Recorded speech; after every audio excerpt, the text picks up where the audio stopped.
Hi, I'm Christopher Sullivan, and if you want to learn more about my play SK8ER BOIZ and the Echo Theater Company, please watch this video.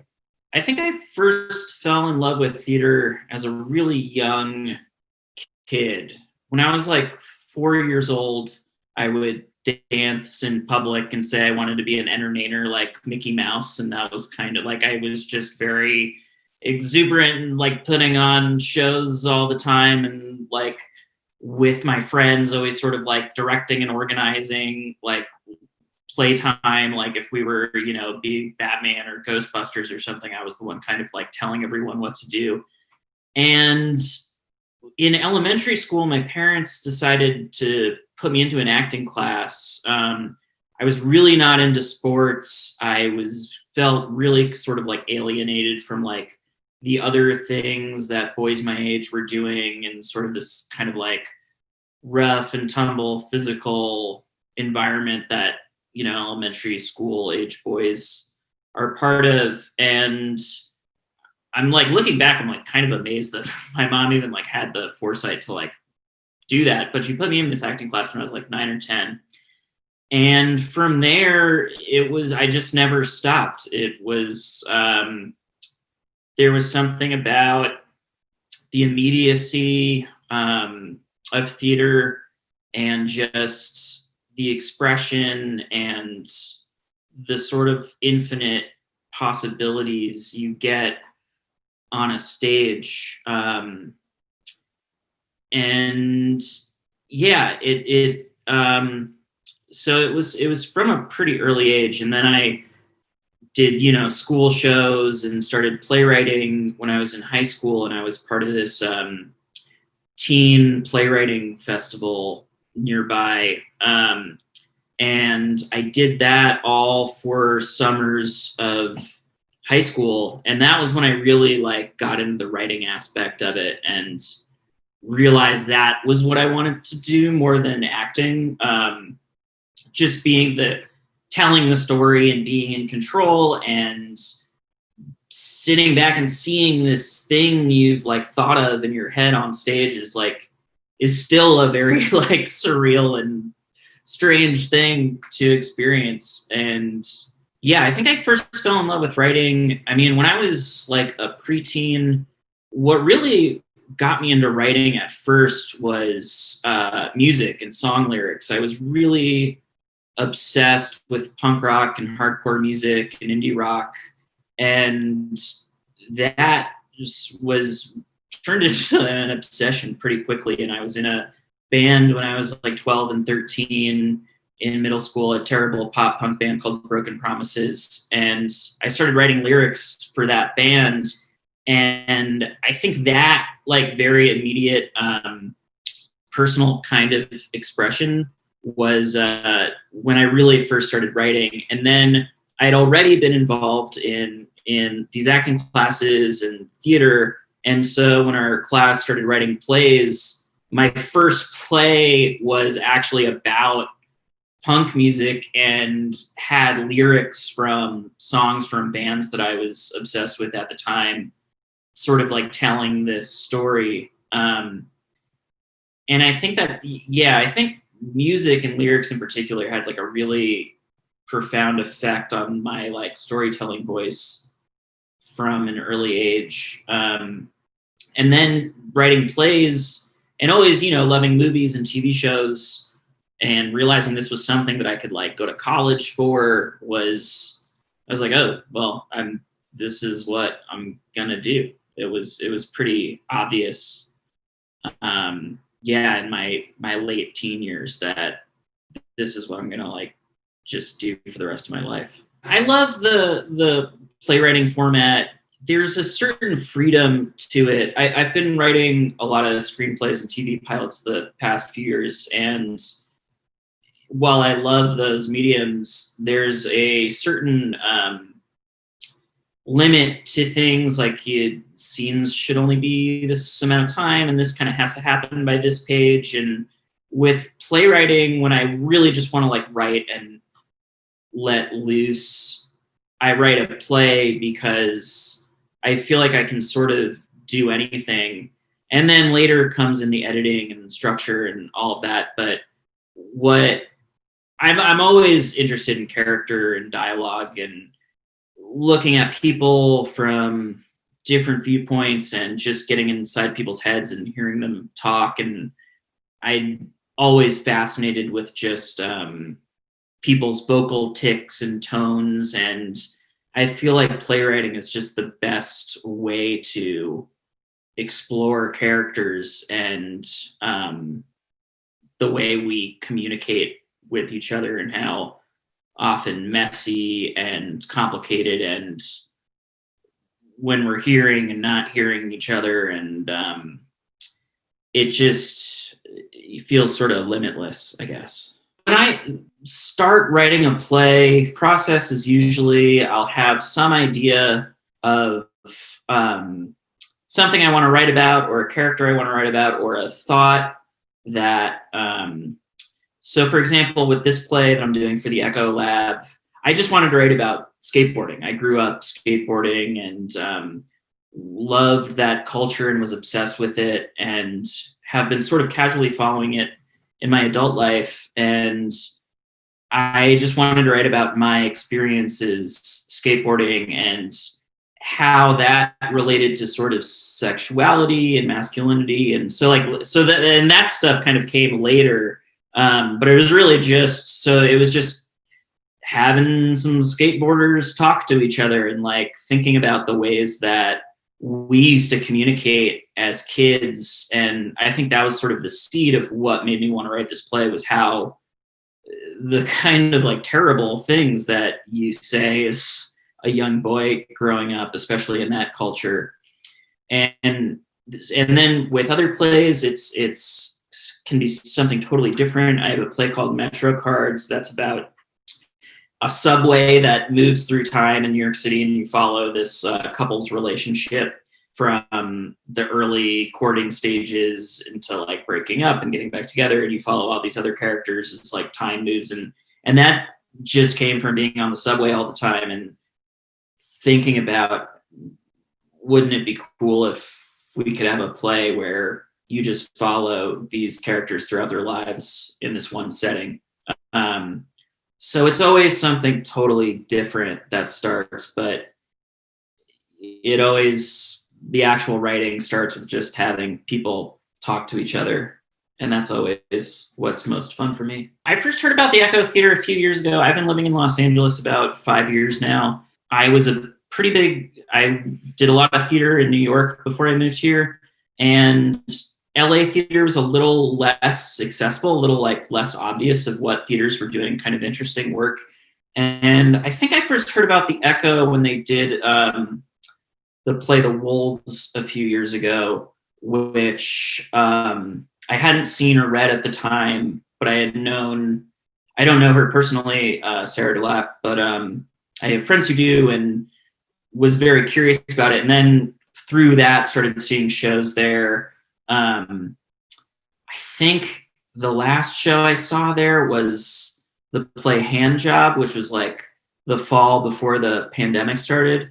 And I just love those kind of small theaters, like 100-seat theaters that feel small and intimate. And I remember sitting in there and feeling very at home and familiar to other places that I'd worked at. And then getting involved in the lab was my friend Stephanie Ward is the director of the lab this year. And she is a director that I had known from working with in New York. And she was actually going to direct a play of mine a couple of years ago, and ended up not being able to do it. But really liking that play and just knowing my work really well.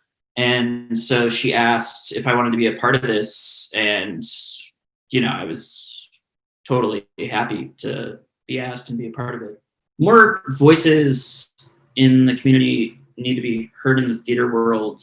I think that's just part of this larger ongoing conversation that's been happening around diversity and inclusion and storytelling, and theaters that have been historically just run by white people telling white stories. That is, I think, changing a lot in the past year. And I think with the protests and sort of upheaval that happened this year, that's accelerated the conversation. And it's just a perfect place to tell kind of unbridled, honest, messy stories that you can't really do in other venues, I think. The Echo Lab is a year-long sort of incubator where each writer works on one play, and our process was different because it was totally during the pandemic. So I got invited into the group in early March, and immediately everything started shutting down. And my friend Kiara Teak actually had a production at the Echo that had to get shut down right then, which was really like heartbreaking. So we met on Zoom throughout the entire thing. There's people in the lab who now I feel like I know pretty well that I've never met in person.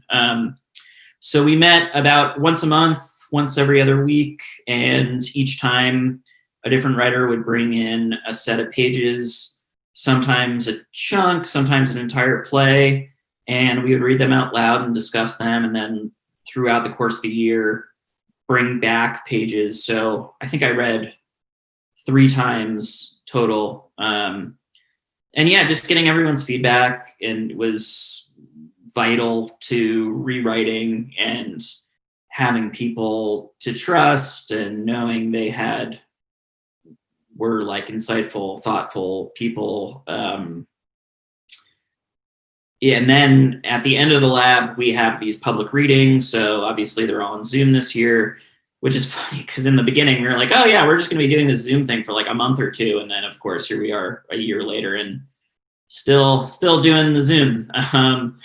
So it culminates in each writer getting a public reading. So my play is called SK8ER BOIZ. And I guess I had to write it. I was thinking of something before the lab even started. I knew I wanted to write about skateboarding, and that was a culture that I knew a little bit about and was a part of. And then as I was writing it, it quickly became a play about sexuality and male sexuality and kind of not figuring out my sexuality per se, but like exploring it a little further. And in that environment, it was so like intensely homophobic and everything was gay, that's gay, like, you know, you're a pussy if you don't do this. And the whole culture is based on constantly getting hurt. It's like a necessary part of being a skateboarder is that you are like going to get hurt. So that sort of like, if you were perceived to be feminine in any way, it was like, that just didn't correlate with what you were actually doing. And I, at the time, was like having my first experiences with men as a teenager, which I was in total denial about at the time because I was part of these worlds and would lie about it to like close friends and stuff. And I was bullied throughout high school about it. And so kind of exploring those experiences and how they kind of carry into your adult life. So the play jumps back and forth between 2001 and the present day, and exploring aspects of male sexuality that I don't think are really talked about too much in media, and sort of how they're misunderstood. And the bisexual male is sort of this still like weird kind of thing, and people like think it's kind of creepy or strange or you're greedy, or there's all these weird stereotypes, and there aren't really a lot of representations in media that are favorable or really nuanced in any way. And as I was writing it, I knew if I really wanted to talk about this stuff, I had to have some of it set in the present day, because there just wasn't the vocabulary to talk about this stuff as 14-year-old boys in 2001. So the play explores kind of how those early experiences affect these characters into their adult lives. So the two main characters are, their names are Zach and Randall. Zach is 14, Randall is 16. And Randall is the best skater in the park. He's this good-looking, magnetic, charismatic character who kind of all the boys in the park look up to. And him and Zach spark this friendship, and it's this sort of when you're that age and there's someone older who takes interest in you, and it's like God themselves is talking to you, and that sort of relationship, and then that turns into a sexual relationship that they have to hide as kids. But the two stay together and form a skateboarding company, and which Randall is sort of like the face of as their pro. But they're having this closeted relationship. So then in the present day, it's sort of like the aftermath, as these two men have lived their relationship in secret for so many years and now are totally out. And Randall is sort of like the face of queer people in skateboarding, and the aftermath of that, and how that how their relationship goes on from there. And then the other character, the main character, her name is Molly, and she meets Zach as a teenager, and he develops feelings for her. So he's being torn between knowing that he's in love with these two people, but not knowing if that's even quite possible. And she continues to be a big part of his life and the story throughout, and comes back later as they're adults. I think I want the audience to get out of the play that male sexuality is not a black and white thing, and that there are varying levels of being attracted to one sex or another, and that this hasn't been talked about that much, and that there's weird stigmas that exist around male bisexuality that we're only kind of beginning to dig into, whereas other aspects of queerness have been talked about a little bit more. There's still, because of this sort of element of toxic masculinity and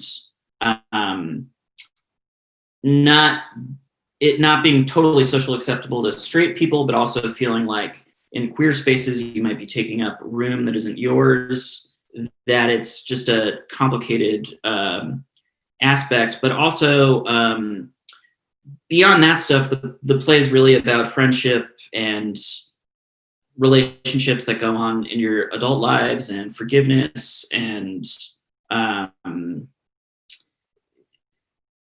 hopefully they'll just have a positive, fun experience getting to know these people. I'm really excited about the lab over the weekend and the other two plays by Roger and Brian, whose work I've gotten to know really well over the past year. I'm just really excited to hear professional actors read those scripts and bring them to life, and see how their rewrites have gone over the past year. I'm almost more excited for their readings in some ways. And then with my own, just to also hear it out loud with these incredibly talented actors and directors that I have, and just see how far it's come over the past year and what work I still have to do. I would love to see this play in an actual production, on an actual stage in front of real people.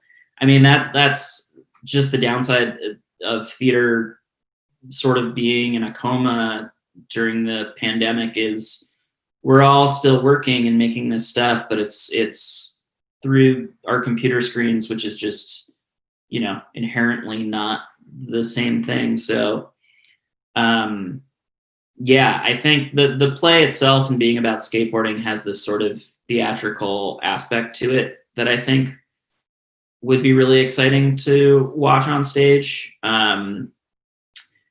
And I mean, I'm just excited to get in theaters in general and be around people, and not just theaters, like movie theaters, and just being in a group of more than one or two people is this sounds like thrilling and terrifying at the same time. So yeah, I can't wait.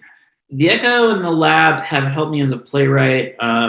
Really, I mean, the main thing is just having deadlines and a group that you're responsible to showing up for. And because I had been writing more film and TV centered stuff, it was great. But I consider myself a playwright first and foremost, and that I think will always be my sort of first love.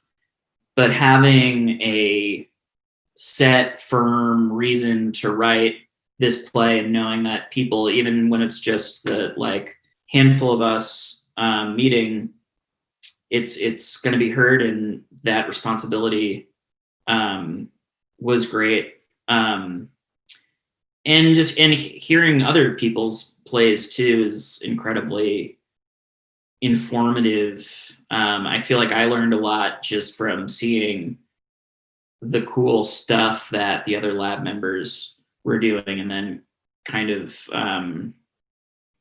being like, oh, that's an interesting little thing they did there, and kind of storing that away and like thinking about it in my own writing. Theaters like the Echo are so important to the cultural sort of fabric of any city. You need these sort of smaller community-oriented theaters to have a sort of interesting, diverse place to see stories told that you're not going to see in film and TV. And I think that the hard work of any sort of small nonprofit theater is getting the word out and getting people to see your shows who aren't just people who already work in theater, people who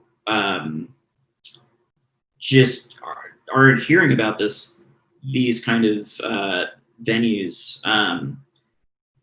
And I just think has been such a big part of my life, to be able to go and sit in these rooms and hear these stories.